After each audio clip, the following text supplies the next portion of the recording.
tulanga boogenda okutula mu kyamagero kyo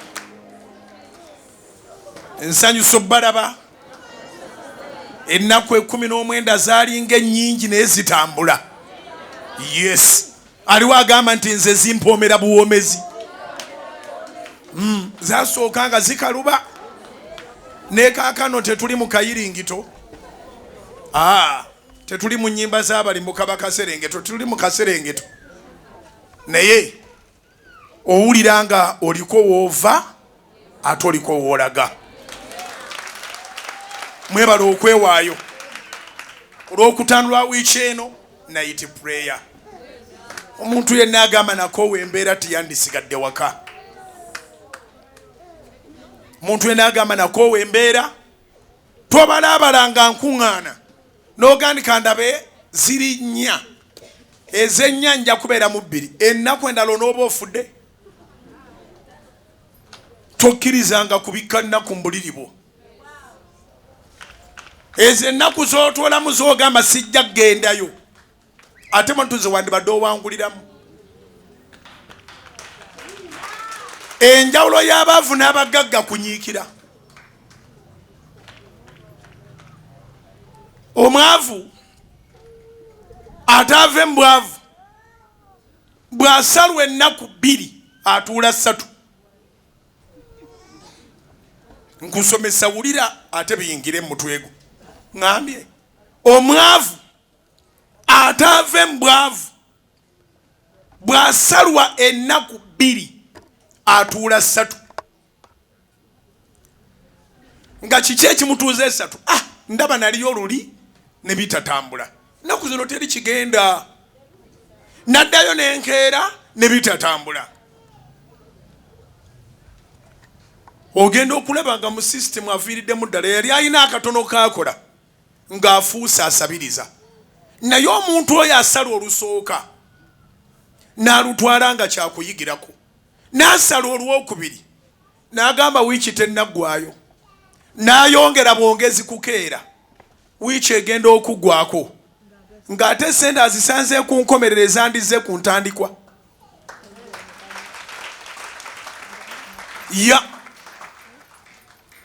Kino njagala okitegeere nti buli lunaku luliko omukisa gwalwo, naye Katonda tawandiikira bantu nti gwe jangu ku lunaku bwetu kwe kuli omukisa gwo. Kyokuluukanya kujja kiwandiike. Buli lunaku luliko omukisa gwalwo. Bayibuli si bwe tugamba ekisa kya Mukama kibeera kijja buli nkya. The Lord's mercies are new every morning. Now, do not rely on yesterday,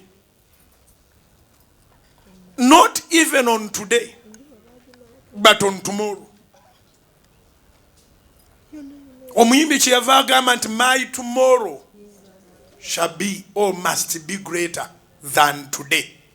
You passed your yesterday, you are in your today. By God's grace, you are still breathing.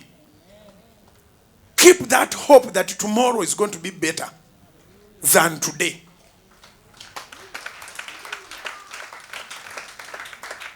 Omwavu ataave mu bwavu yeekwasa loosi ya nnaku 2 n'atuula 3 n'omusanga kalo nga teyagenze kukola n'akugamba eri ne bwe tugenda twegayaza bwegayaza. Naye nga ssente zisobola okukubula ku Monday, ne zikubula ku Tuesday, ne zikubula ku Thursday. Kati njogerera mu kategole y'abasuubuzi kubanga obulamu bwange paati esinga obunene yali yakusuubula. Ne zikubula ku Lwokutaano. Awo twabalekanga mu kibuga nga bagayadde nanga ne sigenda genda. Olw'omukaaga no kati ndagewa. Nali nkolera mu Butale. Kati olw'omukaaga no kati ndagewa.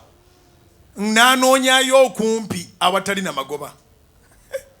Bible ekugamba nti launch into the depth. Suula omugonjo ebuziba. Kati ne mumuleka wano nga yagenze mu katale ka kumpi. Mwaba agenze wala mbukajja kubasala. Mukama n'alyoka abaweereye wala gye mwalaze. N'abeera bize ennaku 5 eziyise. Eyo ne bwe nvaayo ndowooza ategedde. Ekyama kya success kiri mu diligence. The secret of success is in diligence. Ne bw'oba osiika mandaasi gokka, ne bw'oba osiika muwogo, ne bw'oba osiika kabalagala, ne bw'oba nga gwe mu katale otunda caayi yekka totundanga ku mmere, bagenda okulaba ng'oyinayo poloti evudde mu caayi. Bagenda okulaba nga gw'oyinayo emizigo egivudde mu caayi. Bagenda okulaba ng'oyinayo omwana alina diguli, nga diguli evudde mu caayi. Era kye mbagamba bavubuka mmwe abali mu mulembe ogugambibwa nti teguliimu mirimu, ng'abazadde baabasomesa n'obasomesa, olina diguli, oyagala gavumenti eno eveeko eddako ekuwa emirimu. Are you sure?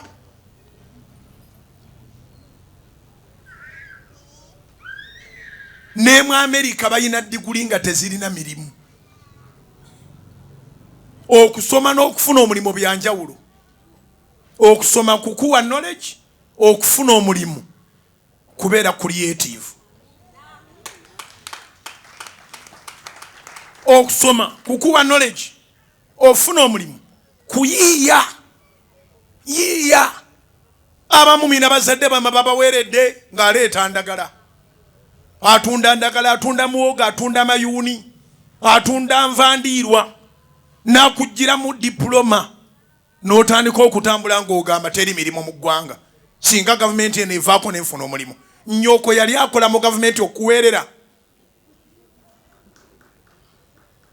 Ne bwe nnaaba nga njogera n'omuntu omu, omuntu omumalirivu nga yeesize Katonda, ng'amanyi ky'ayagala, tagenda kulemwa bulamu.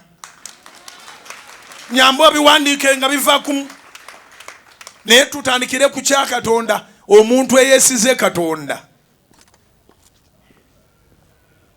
ng'amanyi ky'ayagala, ye order entuufu, nga mumalirivu, tagenda kulemwa. Ne bw'oba mulogo ojja muloga amayembe gatuukeyo ng'alinga olwazi, gakomewo ewuwo.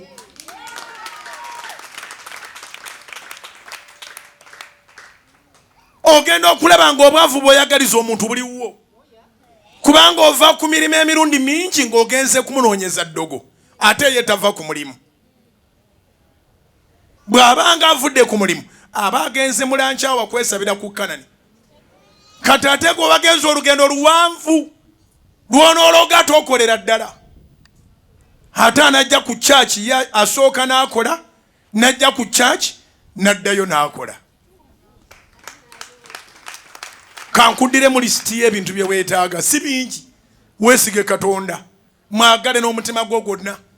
Togenderanga ku bantu abagamba jangu tusamire, jangu tunoonye kano, jangu tufuneeyo kano, jangu tufuneeyo kale, jangu tugende wagundi atukolere bino. Ye nannyini banka. Olinga tannakutwala wa mulogo mubuuze, abaana be bakola mu Bank of Uganda. Babatwalewo abantu babatabulire ebintu ntu, babateme misale, ng'obwavu buli mu nnyumba yabwe ne bw'aba yagala nkoko adyekadyeka ggwe. Weesige Katonda, togenda nga mba Katonda abalala. Ng'omaze okwesiga Katonda, manya ky'oyagala. Ng'omaze okumanya ky'oyagala, beera mumalirivu. Mmwe n'abaga nti banjogerera, bategeera dda nti omanyina ky'oyagala. Teri amanyi ky'ayagala gwe batayogerera. Bwe baba tebakwogerera, toyina ky'oyagala mu nsi muno. Buli alina ky'ayagala, ebigambo by'abantu byebiddirira. Kasita bamanya nti oteebedde wali oyagala kuteeba ggoolo eri. Bwe bategeera ggoolo gy'oyagala okuteeba, nga batandika amakuuli. Ebikono biva mu kuba nti bazudde ky'oyagala. Omulabewo amala kunotisinga ky'oyagala, akulumya akudde ky'oyagala. Kyova olaba anaakubonyaabonya, either akwata mukazi wo oba mwana. Nze ndi mulabi wa firimu. Nakati nkyaziraba bwe nfuna akadde. Naye ng'oyagala omulimu ogwa gavumenti gutambule, ababanda bagende bakwate muka komando oba bakwate omwana we bamulyewo ng'ali ku ssomero. Gavumenti ne bweba temuwadde assignment kugenda kubaddiringa nabo olw'omwana we gwe balina agenda kugenda kati ng'agenze ku lwe. Poliisi egenda okutuuka nga bulijjo biba biwedde ng'abamazzeewo nga tewasigadde mubanda n'ogwo naye ng'ekibasiza kiri eki baakwata ku ekyo komando kyayagala. Ng'ekibasiza kiri kimu baakwata komando kyayagala.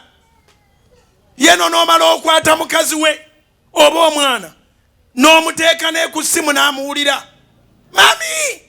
Ne bw'aba mukazi nga komando ajja, ne bw'aba musajja nga komando kasitawulira omuntu we ku ssimu nga naawe olowooza nti oblackmailinga n'engeri gyakutuukako togitegeera. Mu nsi muno bw'oba nga tofunanga kintu ky'osobola kubeerayo bulamu tolina ky'oyagala. Kyenkiddemu. Mu nsi muno bw'oba nga tomanyi kintu ky'oga nti ekyo bakikwatako bakunzita banzita tomanyi ky'oyagala oli luuza. Omwana wa Katonda bwe yamanya nti ffe baayagala n'awaayo obulamu. Akwagala nnyo nnyo to that extent. Kati Daniel gwe tusomako yayagala nnyo Katonda. Toyinza muga nti asinzeemu omuntu. Wadde mukoze etteeka basinze Daliyo. Naye nedda Daliyo kitonde butonde. Waliwo eyamutonda. Anasucceeding nga tasinza bantu. Enensi erimu bukatonda obutono bungi nga si buddole nti babukoze mu bbumba. Ngamba akabeere wammwe akaagala okasinze. Ngamba akabeere wammwe akaagala okavunnamire. Abantu bonna bakwegayirira bannange omukazi wandibadde omwegayirira osobola okusigaza saaluuni wano. Oba omusajja wandibadde omwegayirira osobola okusigala ng'okulira mu katale kano. Bukatonda obutono buba ne demands. Kaagala okasinze ate kaagala keebake naawe ne timumanyi kye bwagala. Kaagala ekitiibwa n'okukozesa omubiri gwo. Kati gwe bw'oba omanyi ky'oyagala number 1 togiteekanga mu bbiri manya Katonda kyekisooka. Number 2 manya ky'oyagala. Number 3 ba mumalirivu. Ba mumalirivu. Promotion tezijira banafu. Zijira bamalirivu. Obumalirivu bugaba amaanyi. Hedde nnyo waffe Masaka eyo wali omuvubuka kati ndooza musajja mukadde bw'aba akyali mulamu nga bamuyita Peter. Peter yali mulwanyi naye bwe bamuzuula nti mulwanyi ne bamusoomoozanga. Kati Peter n'atuuka ekiseera ng'akuba embaga nnamba naye nange we nakulira nga njagala ndabe ku Peter ng'alwana. Naye kaakati Peter ebyalo byewaffe abantu baakulangira ndooza naye wammwe bwe wali bwe baba baakoberedde bayinza okukuŋŋaana ebyalo nga bina ne basalawo bakube. Ate olutalo olwo luva ne mu buto nga tukyava naye ku primary ku ssomero ogenda okutuuka eyo ng'abaana bakuteeze. Kati Peter yatandika okwogerwako nti akuba embaga nnamba ng'agenda okutuuka ku mukola agenda okukizuula nga bonna kumpi abeetoolodde awo bazze kumukuba. Ng'ali kuba Peter yalitwala engule naye nga si mulwanyi baasomoozanga musoomooze. Naye mu butali bulwanyi bwe mu kwetaasanga oba oweese kaana oba olina olubuto oba oli mulema. Embaga z'ewaffe Masaka zaabeerangako obutebe babuyita foomu. Foomu eba mpanvu ng'eva olubaawo lulamba luva eri ne lugguka eri. Bateekako eri ekikondo ekinaalukwata bwe luba luwanvu nnyo ne wakati ne wabeerawo ekikondo n'eri wabeerayo ekikondo. Bwe luba si luwanvu nnyo wabeerayo eno n'eno kw'otuula. Abamu ndooza obutebe obwo bufoomu mubulaba babukiika ku nzigi z'amaduuka. Kati lwentegeera akakodyo ka Peter 1 yali mumalirivu bw'amanya nti ebyalo byonna byamujjiridde bw'aba kafoomu kyasooka okusula kyekisa. Oba oweese oba oli lubuto oba oli mulema oba gwe mugole Peter akuba buli kiramu ekiri ku mbaga, akwata entebe n'agiwuzumya n'agyetolooza mu sekendi zibiri nga wonna wakalu, awonna wonna nga wakalu, agiwuba bubi obeekwataani. Peter ng'akuba embaga n'agituusa ku ttaka, ne mutuuka okubanga otya n'okulinnya ku ssanja, ajja kukuba ku mutwe oba ku mugongo oba wa. Lwaki mbawadde embaga emboozi ya Peter? Peter was a determined man, ready to die for his honor. Temuyinza mukuba muti omutwala ekitiibwa kye. Yali ready okufa. Era amaanyi gatuuka mugwamu n'afuuka musajja mukulu sima kata kyalimu ebyo. Naye nga bakimanyi ndi Peter akuba embaga n'agiteeka ku ttaka. Naye nga Peter mumalirivu. Katonda ayagala abasajja n'abakazi abalinga Dawudi. Ng'oli mumalirivu ng'ekintu ky'oweeyimbamu kinene. Naye nga si maanyigo, Katonda wo. Kubira Mukama engalo ez'amaanyi obanga obitegedde. Omanyi ky'oyagala. Dawudi yali ayagala embeera ekyuke. Dawudi teyagenda mu lutalo nga yakedde kujja ku lutalo. Samwiri ekisooka essula ya 17 omugugu gwali ku Dawudi. Gwali mugugu munene, famire okubanga eri bubi. Agenda okulira nga bagamba nti anaawangula Goliyasi. Bagenda muwa ekitundutundu ky'obwakabaka. Ekyo kibeere kikye. Bw'anaamala ofuna ekitundu ky'obwakabaka, agenda nakuba muko, agenda kuwasa omumbejja muwala wa kabaka. Ebyo ebirabo bibiri. Ne bagamba nti ne famire yaabwe temulimu agenda kuddamu kuwa musolo. Dawudi n'agamba nti Goliyasi aliwa. Ne bamumulengeza. N'agamba nti eno ye opportunity yokka gye nnyina. 1, nfune ku ttaka, nfune ekitundu ky'obwakabaka. 2, mpase nga mpasizza mu lulyo olulangira, mpasizza mu bantu ba waggulu nnyo. Tolowooza nti abawala b'owaggulu omala gabatwala. Kyova olabanga abavu bakanya kwewasa n'abagagga ne beewasa. Wateekwa okubawo eddala ly'otutte okutwala muwala w'abagagga. Onaabitegedde abadde wansi eri. Wateekwa okubawo eddala ly'otutte abagagga okwesigisa muwala waabwe, kubanga tebakuwa muwala yekka, kuliko n'obugagga. Tebagenda kuwa nti bakuyire bilioni za sente. No. Naye muwala w'abagagga abamanyi ebyama by'abagagga. Muwala w'abagagga abamanyi ebyama by'abagagga. Otwala eddaala. Dawudi n'agamba nti kati ntegedde kwenfiira, kubanga era n'embeera gye ndimu yakufa. Kati okusinga lwe naafa nga ndi munaku nga ne munsi sitegerekese, ate nga njogerwako nti mmanyi Katonda, kati ngenda kwesiga Katonda. Bw'ananvaamu anveemu. Naye ate Katonda talina gwe yali avuddemu. Dawudi n'alumba Goliyasi. Goliyasi n'avaayo. Dawudi n'ajja. Dawudi n'agamba Goliyasi nti gw'ojja gye ndi n'ekitala n'effumu n'olunyago. Samwiri ekisooka essula ya 17. I'm giving you homework. Naye nze nzija gy'oli mu linnya eri, mu linnya lya Mukama omukulu w'eggye lya Isirayiri ly'osoomoozezza. Bwe weesiga Katonda weerabira obulamu bwo.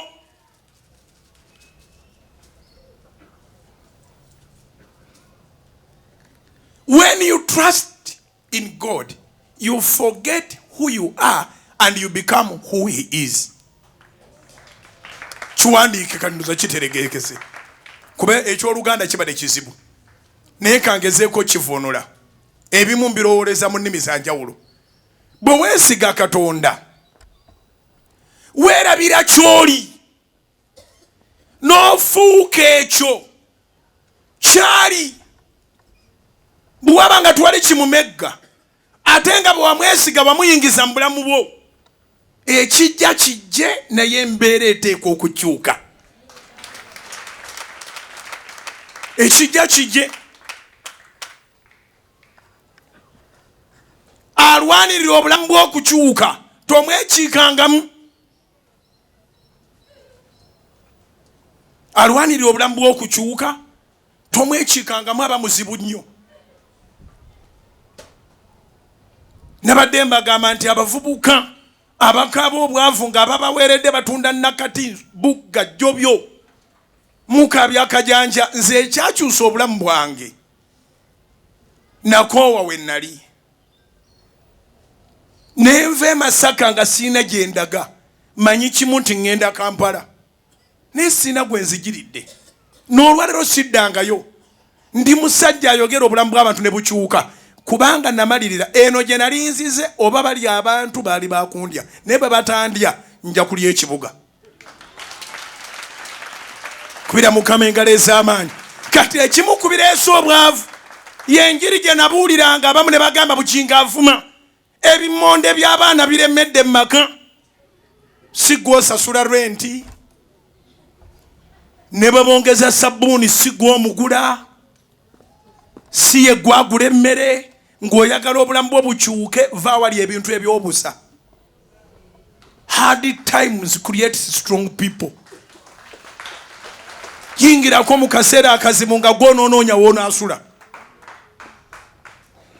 Yingirako mu kaseera akazibu nga bw'otookole tojja lya. Si ye njogera gye mwogeramu? Nga bw'otookole tojja kukola ki? Tojja lya.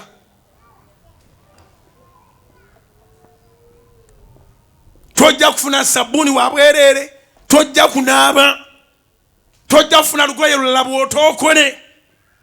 Singa saava Masaka n'ensigalayo, ebigambo bya kojjange bene bye yagambanga nti omwana w'omuko talina kyagasa, byonna byandituukiridde ku bulamu bwange. Nandibadde awo atalina kyengasa. Bazadde bange bazuuka 2014 nga mwenna mulaba abali mu Kanani, abali mu House of Prayer. By then tetwali ku Kanani. Naye twagenda okugula Kanani nga twakazuula abazadde omwaka nga gumu. Baaliyo nange nga ndi bukojja nga simanyi gye bali, sina taata, sina maama, sina manyiraze, sina muganda wange. Naye nga kojja agamba omwana w'omuko talina mugaso. Bassebo ne bannyabo okugasa tekuli mu bakwogerera, oba onoogasa malirira. Malirira.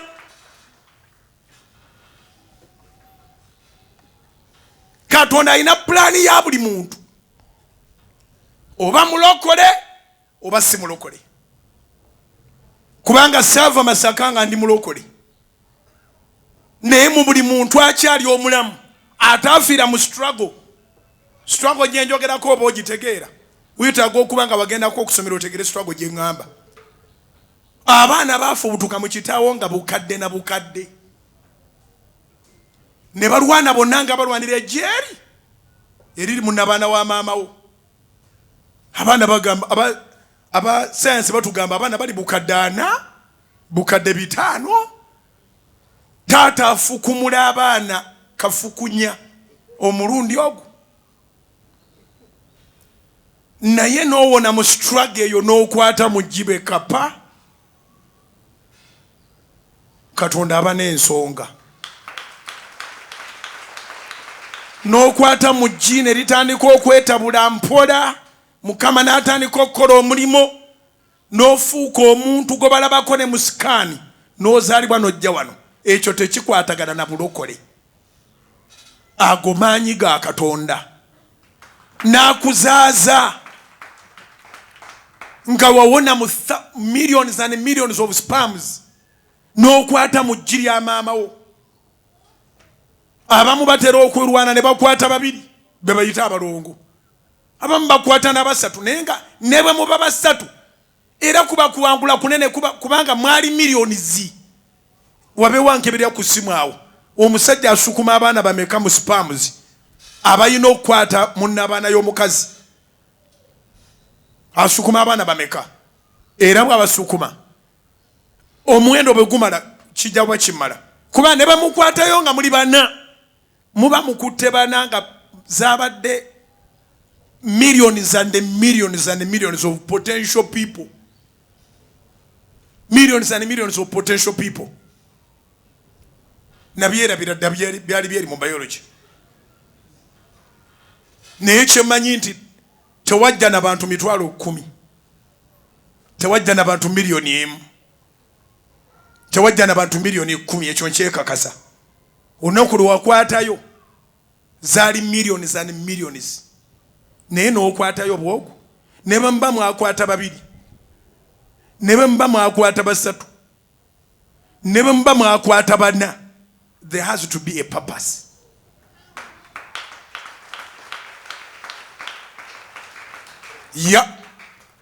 Kati mu struggle eyo n'ozaalibwa n'obaawo n'otuuka n'okutegeera nti eno y'ensi n'ogiraba, tosobola kubanga Mukama akola nsobi. Whether you are saved or not, actually you are already saved. Wasooka kulokoka nga muli bangi n'okwatayo bw'omu. Kati njagala ombuulire ko olwo olutalo walwana ki ennyo osobola okukwata munnabana ya maama walwana ki? Wakuba tteke, wakuba bikonde, wakuba ki? Waliwo ekisa ekyali ku bulamu bwo. Kubira Mukama engalo ez'amaanyi oba ng'okitegedde. Kyali kisa. Kubanga waliwo boxer, waliwo kickboxer.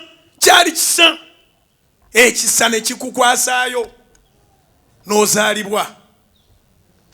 N'obeerawo. Ne batandika okwogera boogere.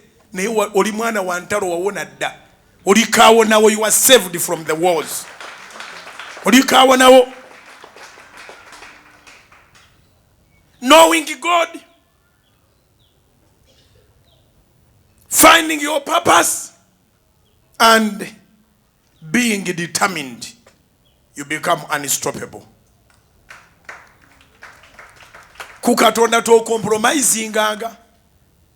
Daudi yagana compromising ku Mukama. Daniel yasula mukaga. Yategeranga bamukoledde olukwenga luzibu. Nga nejali muwambe buwambi ne baba bakuwambye as long as okyali mulamu buli gyoli Katonda amanyi nti gyoli. Yagala kyoyagala, yagala Katonda. Daniel ne bakola ekiteeka n'alemera Katonda. Ayagala akulaakula n'embeera yagikoowa naye tayinza kusagasagana mu Katonda. Mukole kyonna kye mwagala naye Daniel alemera Katonda. Teeka ne baliisa ne bamusula mu bunnya n'abeerayo mu bunnya naye ng'akyasaba Katonda. Katonda tena watawulirira Saala. Ate Saala ezo ez'omu bunnya Katonda aziwulira. Ate bassebo ne bannyabo tetweyagaliza bizibu, ebizibu bijja ku lwabyo. Naye kizibu nnyo omuntu okuva mu kizibu n'asigala nga kimmonde.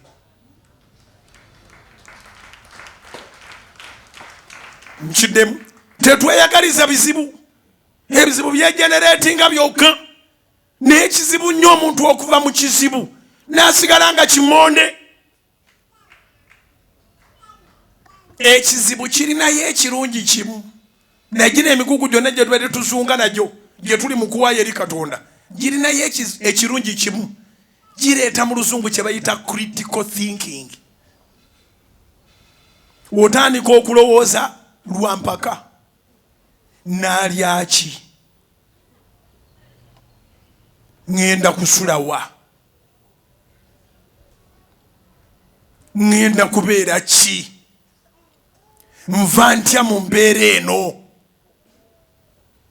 Kituyamba nnyo n'okuzuula Katonda mu bizibu. Kubanga ogenda okulaba nga akatweko kakomye, abandi kuyambye byonna tolina gw'olaba alina busobozi obwo, n'oga nti naye wateekwa okubayo Katonda. N'oga nti Katonda ng'ennyamba. Bwangi olowooza akatweko ne kakoma, n'olowooza b'omanyi bonna nga twali alina solution ku kizibu ky'olimu, ne bw'oba obadde mulogo nga wakulira mu ssabo, awo wooyimiridde wamala n'oga nti Katonda wange nyamba. Ate Katonda ayamba, yeezira kukiwulira nga kiva mu kamwa ko nti Katonda wange nyamba. Nze kye mbakozesa kubayitisa Katonda akuyambe, kubanga bw'ataakuyamba abeewo mwe tebalina by'oyagala. Kyova olaba teweesibanga ku muntu. Omuntu gwe beesibyeko naye yeetaaga. Onoonya ku ye naye alina baakeera okunoonyako. kati byalina bibate bimala ate nga gwe yakufuukira essaala. Owoza Mukama kwata kugundi ampe kapito nedda. Katonda yamanya wanava kapito gwe mukoowole akuwe kapito Mukama. Kapito asobola okuba nga agenda kuva mu kintu nga kiri maaso awo. Dawudi kapito we yava mu kuba Goliath. Yalina baganda be nga bali bulungi. Singa yali asaba baganda be bamuyambe teyandisobodde. Naye kapito wa Dawudi yali mu Goliath. Oba ekigambo kyemba nsembeyo njogere ki? Bw'omanya Katonda.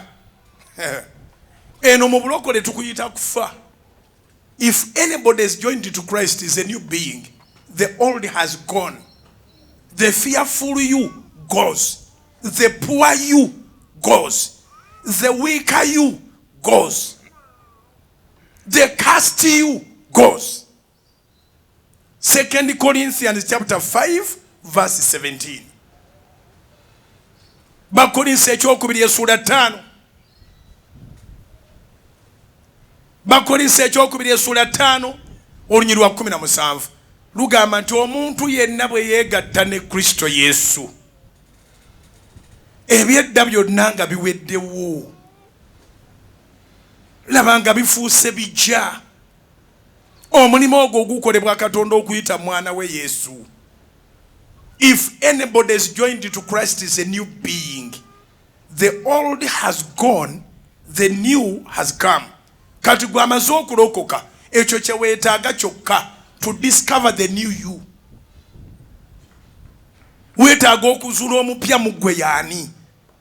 Kubanga kibi nnyo okubanga oyatudde Yesu okubeera omulokozi w'obulamu bwo ng'okyebalira wamu ne basisita bo abatalokokanga. Omanyi nze ne basisita bange tetufumbirwa.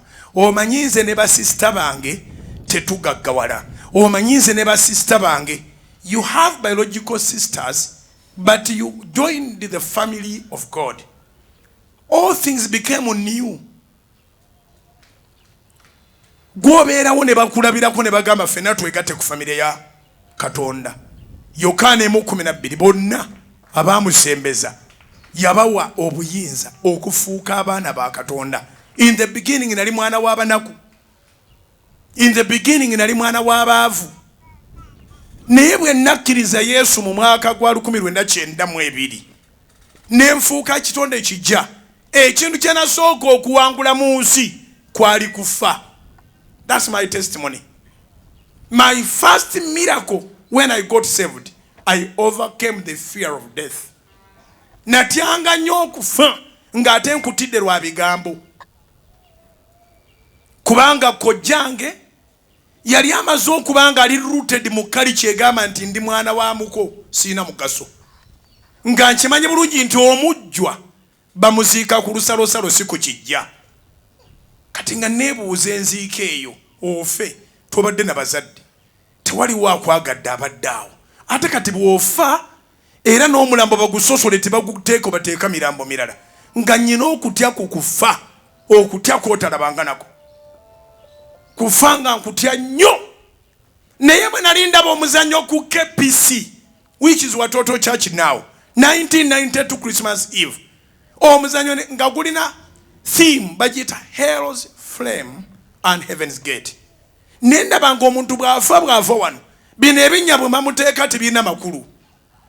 Addamu nabbulukukira walala kyova olabanga Abaganda be baasinga okyogera obulungi bagamba nti afudde. Ofuula bufuuzi nga bonodire essaati yo oba ekiteeteeyi n'okifuula ekibadde kungulu ne kidda munda. Afudde. Abanyarwanda bagamba yitabye Imana. Katonda yamuyise n'ayitaba. Bw'oyitaba tetuddamu kubeera naawe wano. Waliwo abakyogera n'owulira ng'ate oyongedde okutya okufana nga omutumbi guli mu kkubo.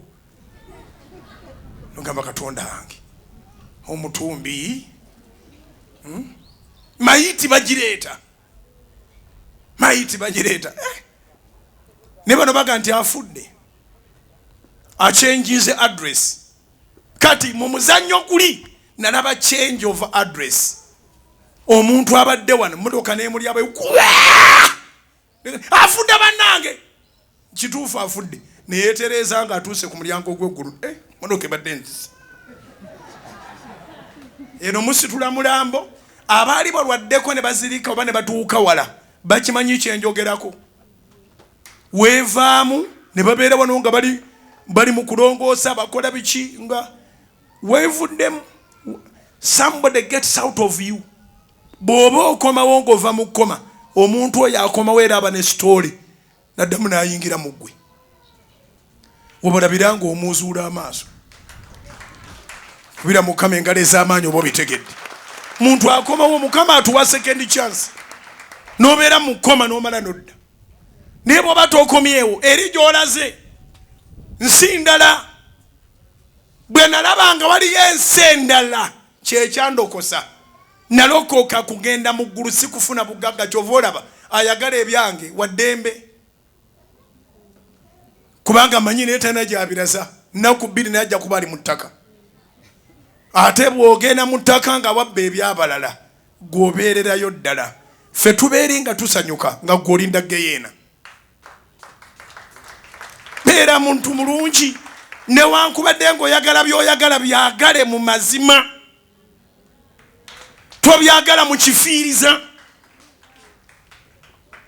nendokoka nempulira emirembe omuzimu gw'okutya okufa ne gumbuukako betyo naserengeta okuva ku kepisi nga nyina janjogererako emabega ono nga nvuma okukama luli musiru nnyo olwokokera otya mu katemba obutemba naye n'omulokokeramu ne nga nvuma ate mu mutuufu nga ndina mu kwesabira nga bwavuma ennyo bwe mba nsala ekkubo singa emmotoka enkubye nze neneegendera eri gye nzikiriza okulaga ne tusala erya kepisi erisooka ne tusala eryokubiri erya ikwetoliyo motoka tiyankuba katonda nga ayagala mpeereze kubira mukama engalo ez'amaanyi obanga okitegedde motoka tiyankuba n'olwaleero nkyaliwo naye nkyaluubirira kugenda mu ggulu olunaku lwe ndiva mu nsi gw'oba onkyawa oba onjagala nnyina omusajja eyanunula nanyambulako okutya kwonna okw'okufa kyova olaba ekintu kyonna bwe kiba nga kize nga kya bwakatonda awo nja kwewayo nazuula kyenfiirako nange ninga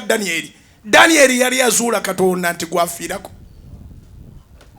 bamusula mu bunyanga takankana namu bakwata Shadraki Mesaki n'Abenego mu Danyeri esula 3 ne babasula mu kikomi eky'omuliro kabaka yasooka n'afuna nabo ka meeting nti bagenderera bugenderezi tebalaba ati omuliro gugenda bocha ne bamugamba tugenderera bugendereza obutasinza kifaananyi kibumbe kyewakola juzi mu kisinzibwe Nabukaduneza n'ababuuza katonda aliwo oyo anaabataasa mu mukono gwange ne mu kikomi ekyaka n'omuliro ne bamugamba ne bwana batatutaasizza naye ate esinza kusinza kifaananyi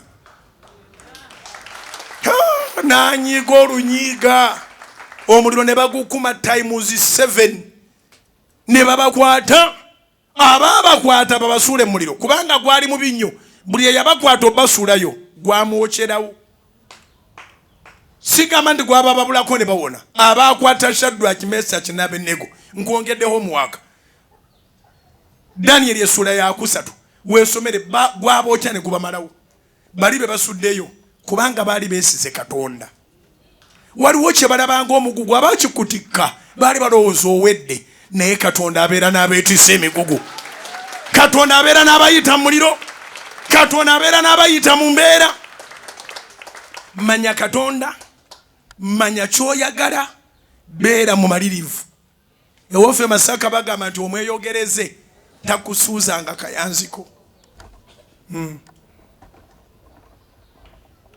abeeruweero nabo balina olwabwe bamusumba Edward Kayizi anaakulemesa okukola ki agamba muno toli omulalu anaakulemesa okulya enswa nti toli omulalu beerira nswa zaabwe ne boobagamba biki gwe naawe beera mu malirivu obulamu bw'oteekwa okumanya katonda obulamu bw'oteekwa okubanga omanyi kyoyagala obulamu bw'omalirira nti bujja kukyuka omuntu amaze okulaba nti kino kitaba takyebakamu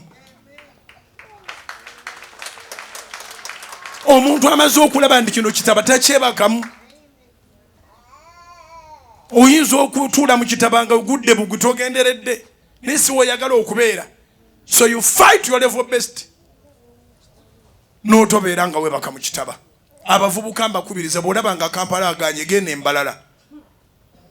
Kati batongoza site eziwera naye bw'oba onookyusa mu bulamu bwo va wali emmere ey'obusa.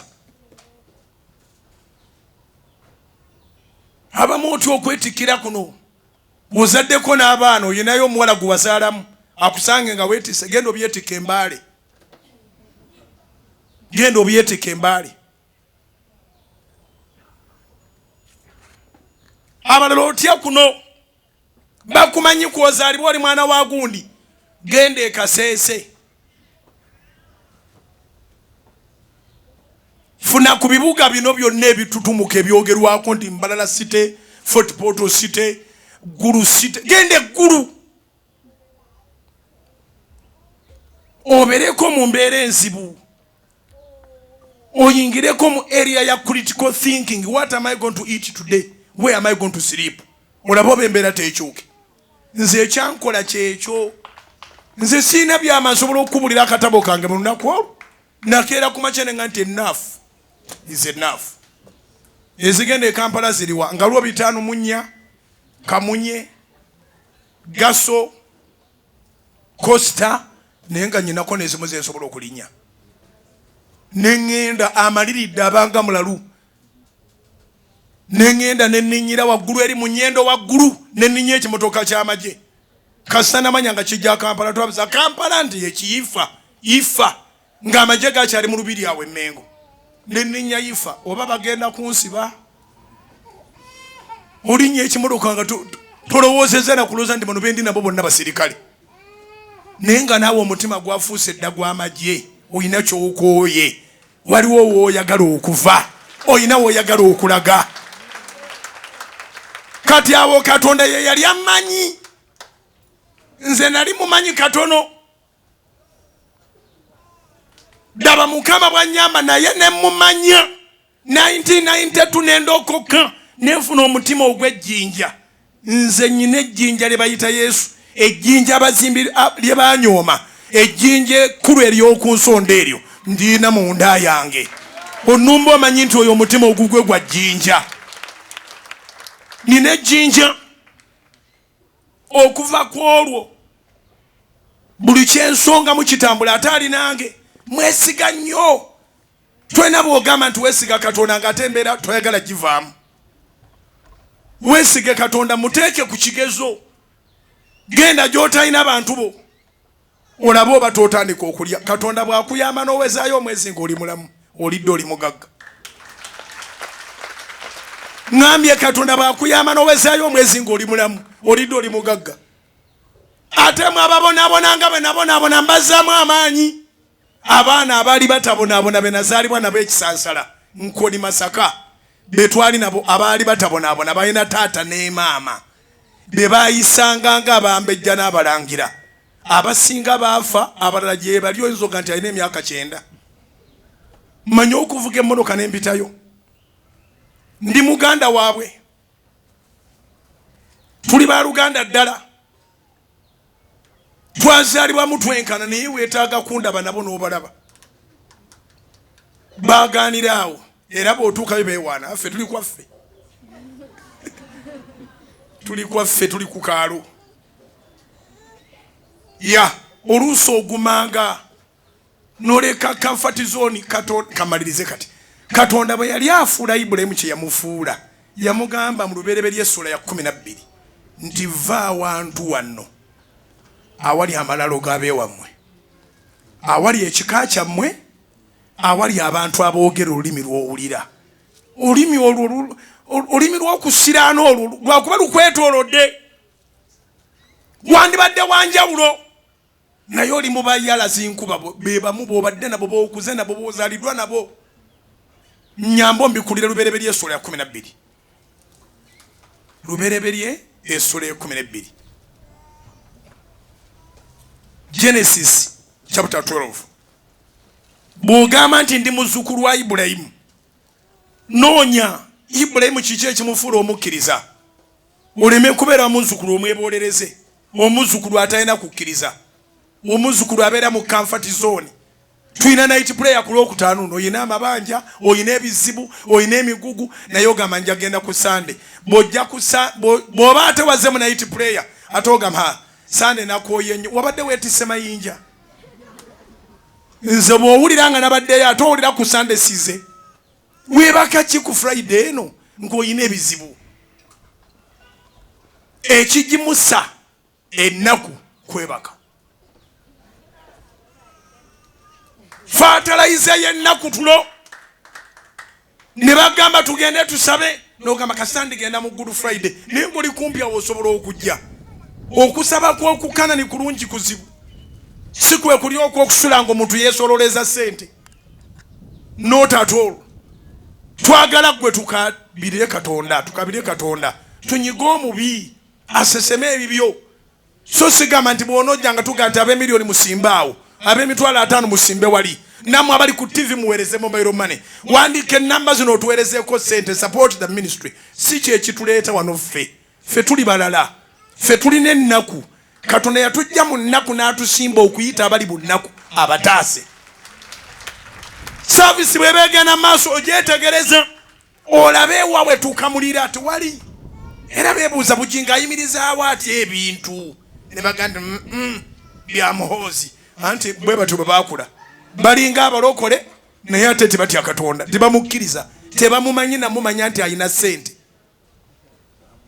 they lack a discipline era bwe baba babasolozaako ssente ku TV zaabwe ez'abalokole babaga nti oli mumuveeko oli agent wa gavumenti nze nange seegaana ndi agent wa gavumenti ey'obwakabaka bwa Katonda ndi agent wa gavumenti y'obwakabaka bwa Katonda egabirira baseba ne bannyabo abo abateesiga Katonda ne mu ggulu tetuli banabo tokwatanga omunaanansi gwabwe bamanyi namwe okubagamba waayo gwe ssente oli muveeko oli agent wa gavumenti n'ogamba wayi ndowooza katuweeyo ssente naye ffe bwe tukuŋŋaana wano oba tuli mutwalo oba tuli mitwalo 3 tukuŋŋaana kusaba tugenda balagirako bwerere ku night prayer eno Katonda agenda kubaako kyakola waliwo omunvubuka Mukama gwagenda okukyusisa obulamu waliwo omukyala Mukama gwagenda okukyusisa obulamu tosuba night prayer eno ku Kanani ate tosuba Sunday service togamba munasuzeeyo ku Lwokutaano ate ku Sunday sibeerayo tosubwanga Good Friday eyo eri massive millions and millions of people are going to attend lubereberye 12 awo Mukama n'agamba Ibulayimu tandama nafuuka Ibulayimu awo Mukama n'agamba Ibulayimu nti va mu nsi ya nnyo era wali ekika kyo teri kisiranyanga kwetolera wali kika kyo nebaza Katonda eyanyamba n'enzaalibwa bwentyo n'enkula bwentyo n'enkulira ku bukojja kubanga kitange ennyini namulaba yaŋŋamba nti mu kika kye waffe tewali alinga nze ndi mulala bwe namwaniriza omulundi gwange ogwasooka mu 2014 yatuuka ewaka n'aŋŋamba naye kati nze saze kufiiriza musajja mugezi yaŋŋamba saze kufiiriza njagala tuve wano tugende ewo wennyini oleme kubanga osipendinga ssente ku woteeri kuba ffe tuli bagenyi bugenyi twakakulaba ngalowooza nti amaka gange woteeri ate kubanga ndi mumalirivu ago nago bwoba ogaagalanga kulekera ge baali bawaana nti woteeri nagavaamu dda sifiira ku bintu nze mbikola si bye binkola abantu bangi abafudde ne babaziika mu ttaka ng'agamba nandivuddewo naye ennyumba eno kandi balyoka bakuteeka mu nju ey'olubeerera okiwulidde naye awo ewakadde mpitayo wakadde kitange bwe yatuukawo yanga nti mwana wange jangu nansiza ebbali nanga nti saze kwonoonera ssente anti alaba waliwo akatimba kano akabeeramu emmotoka endala mulimu emmotoka endala mwalimu BMW mulimu endala awo negye tumunoneddemu naga nti tuve ku woteeri kuba nze ngenda omanene ennaku 2 oba 3 gwe mulundi gwange gwensoose okulaba ate nzije kukufiiriza naye bwe namugamba nti wano si woteeri wano waffe nankwata ku natawula nanga nti omanyi webazanga Katonda nti tewakula naffe ennaku yo Katonda agenda gikufuulira obujulizi ngambye ennaku eyo gy'olaba emigugu egyo egikumenya embeera eyo yakutabukira Katonda agenda gikufuulira obujulizi.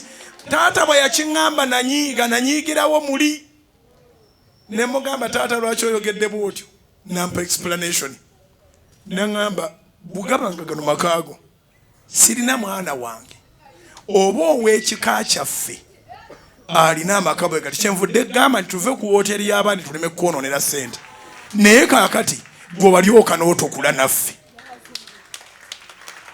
wangi kaakati gwe walyoka n'otokula naffe. When you are troubled, when you are suffering, you enter into the area called critical thinking. Olowooza deeply omutwe gwange gukyakola kyobalaba bwe nalabanga siiwonerewaawo nevaawo. You cannot equate me with any property. Gwe osinga buli kye balowoozaako mu nsi muno, osinga banka, osinga buli kintu kyonna. Wekkiririzeemu, tegeera Katonda, manya ky'oyagala, beera ne confidence, buli kimu kisoboka. Kubira Katonda engalo ez'awaggulu. Lubereberye 12 awo Mukama n'agamba Ibulaamu nti va mu nsi ya nnyo era wali ekika kyo.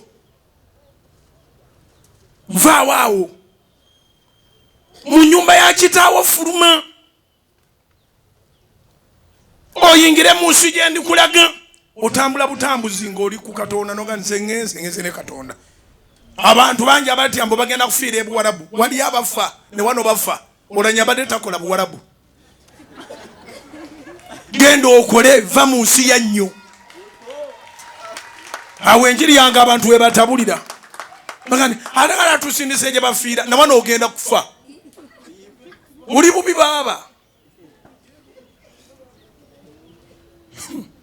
Ekibaloosa emizimu gyabiwa mu kubeera kubijja. Osula awo muziika manju. Vaawo.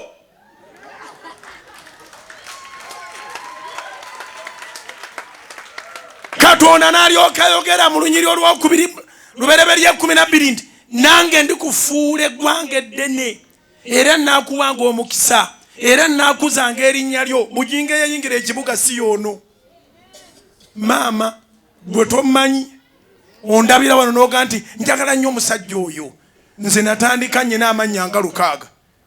Bampita boy, ne bampita house boy, ne bampita kaveera, ne bampita popcorn, bampita pet, bampita obupale, bampita sapatu. Tebalina kye batampita nga ntembeeya.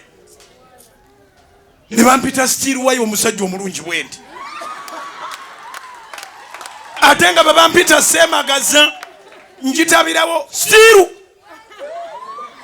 Kasoita steel nze mukute. Neno ngomanye emirundi gye ntera okusuula steel wire. Olwo kansi eba yanjodde. Kanso bwenjola n'etwala byembadde entunda ebitegerekeka. Mu buli ngeri nafunanga ebisima nabeerangamu n'esente zange wano $50 bameka nengenda mu kikuubo nengula steel wire roll. Ogula steel wire kastemali ekugwako n'obaka makansi n'oleegulamu n'osika n'ozinga n'otema. Oleegulamu n'osinka n'osika n'ozinga n'osala ngangaba kinene. Yes, toyinza kutunda steel wire wantu w'entunda banninda balinda steel wire atunda omungi. Naye ng'ate mu weeks 3 steel mba muvuddemu noonyamu capital. Nali mumanyi nti afumuukira mawugwe okolanga emirimu ng'olina amagezi. Nali mumanyi nti afumuukira mawugwe kati nga mutunda kujjamu capital. Kasitampe ze ezigula katoni ya sukaali steel nga muwummuza baganya kulinda kasoma waabwe nga tajja. Bw'olaba nkomye omanya kanso yabiyodde. Ne bw'ebiyoola emirundi 1000 nze sidda Masaka najja mmaliridde. Njagala obulamu bwange bukyuke. Njagala mbeeko wendaga. Omuvubuka awulira malirira. Gundi nyinza obasuza wano. Naye bampita buli mannya. Ezo peti ze mwambala n'empale zonna nzimanyi gye gyali emirimu gyange. ngate sisubula tyagiri obitegedde. Nakola ku busente nga Snow White zakajja. Ffe twasooka okulya sente za Snow White. Oguza omuntu peti ng'alinga agula eggulu. Katangala kalungi kazibu Snow White ng'erinnya. Bampita buli linnya ngenza okutuuka ku Pastor Bujingo. Ekirungi kiri eyo maaso. Teweeyonoona, tonywa njaga, tonywa mwenge, todda mu bwenzi, todda mu bubbi. Lwana obeera erinnya eddungi naye manya Katonda munyweze. Kyoyagala kyagale tokkirizanga omuntu ekikusuuza. Katonda n'asuubiza bw'ati Lubereberye 12 nange ndikufuula eggwanga eddene. Kati laba eggwanga lyenyume nalyo. Abantu bali ku TV batudde twali yenyenya, bali ku radio mwe muli ku Kanani, ensi yonna kweri. Oli n'amala ennaku 2 nga tandaba ku YouTube ngali Bulaaya ayomba n'agamba mwatukoze eki. Ennaku 2 sikuwuliza. Naye ng'eri gye nakulira nagendanga okwogera kojja n'agamba sirika omwana w'omukota ayinakya. Tofaayo kaba kusirise leero ogenda kwogera na ggwanga. Ngambye tofaayo kaba kusirise leero ogenda kwogera na ggwanga. Ndi wano okuzzaamu amaanyi. Manya Katonda, manya kyoyagala, beera newiiru, beera mumalirivu. Tokyukakyukanga kuva Katonda. Sitwale ya Ibulayimu etandikira awo Lubereberye 12. Ibulayimu atandikira ofuuka Ibulayimu. N'ava ewaabwe, n'ava mu nsi y'ewaabwe, n'ava we boogera olulimi lwategeera. Buno obwavu bukukute lwakuba nti olw'eggulu omunyumya mboozi eki n'enkya ne mugiddamu, ne luli ne mugiddamu, ne luli ne mugiddamu, ne luli ne mugiddamu. Gende wantu nga weetaaga okusirika wiiki nga buli guwandi balyogera naye temulina kyamugenda kwogera. Tomumanyi, takumanyi. Onoonya mmere, onoonya muwogo naye anoonya muwogo. Nze maze ofuna. Katonda yakinkoledde. Nenvaamu omusajja gwolaba leero siryanga byakugayana. Taata yaŋŋamba nti olyokanga n'otakula naffe. Nsaba Katonda nsaasire ataakomewo kuluna alabe gye mbeera. Eri wooteri kati gye yayita wooteri biwero. Buli kyoyagala kiri mu Katonda n'emuggwe. Kankuwa olunyiri olusembayo. Zaburi 22:20. Isaya 22:22. Isaiah 22:22. Agamba bwati. The key of the house of David I will lay on his shoulder. He shall open and no one shall shut. And he shall shut and no one shall open. Isaya 22:22.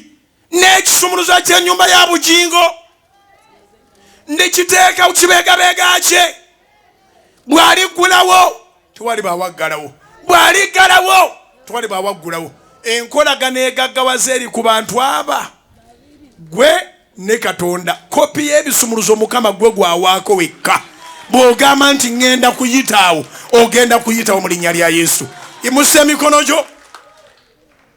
Nsaba Katonda ebigambo by'owulidde bikujje w'obadde. Emigugu gye baali balowooza nti gyakukumalawo Katonda agimalewo leero. Nsaba Katonda n'ebirowoozo byo bitaggulukuke mu linnya lya Mukama Yesu. Nsaba Katonda abawala benjogedde nabo n'abalenzi benjogedde nabo n'abakyala n'abaami mu linnya lya Yesu Kristo Omunazaalesi. Katonda abakyusiza embeera. Ekintu kyoyaayaanidde okumala ebbanga okizuule nti kyangu nnyo ng'oyongedde okwesiga Katonda, ng'oyongedde okukyagala, ng'oyongedde okumalirira. Eddala ly'otwala Katonda y'aba agenda naawe. Eddala ly'otwala Mukama y'aba agenda naawe. Nkulangiddeko obukumi ne bw'oba ogenda mu nsi yaawa, oba abalala bafiirayo gw'ogenda obeere mulamu, oba abalala babonaabonerayo gw'ogenda olabireyo omukisa. Katonda yakuuma Ibulayimu akukuumire mu mawanga. Ibulayimu sente yazijja mu kyeyo. Nangirya Katonda nga bw'ali omulamu anaazijja mu kyeyo ogende ku kyeyo. Anaazifunira wano ozifunire wano.